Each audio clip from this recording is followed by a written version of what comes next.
Hi viewers, today we're looking at the log function, which is an argument to display the logarithm value for a certain number, which has to be always above 0. So first of all, we start by entering the keyword select and then control space to get up the function list, and then we page down on the functions list until we get to log. Once we get there, we tab on that. Between the braces, basically enter a number, so I'm going to enter the number 45. And now MySQL will now find the logarithm value for 45. As you can see underneath in the results bar, the logarithm value for 45 is 3.806. If I try to enter a number below 0 or equal to 0, like -5, I should get a null result, the query below. As you can see, the result below is null.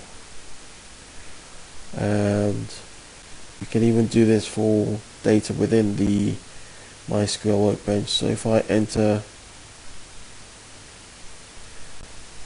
select and then enter from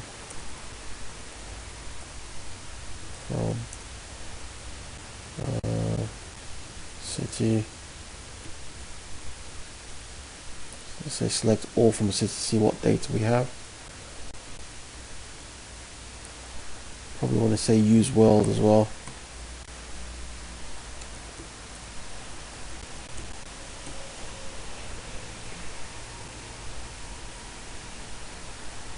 So you can see we've got a numeric field called population there.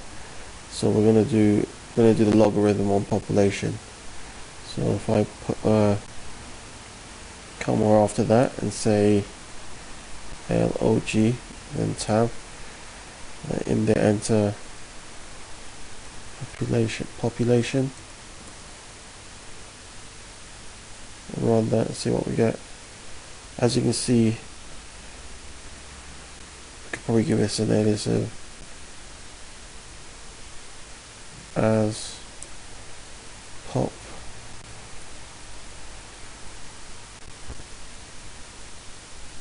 log.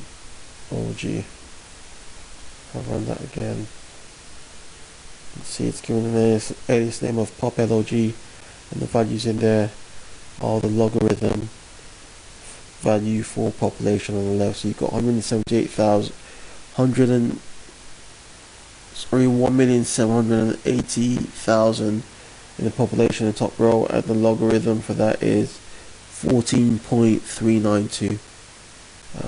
You see the other values as well, and that is the logarithm function within MySQL workbench.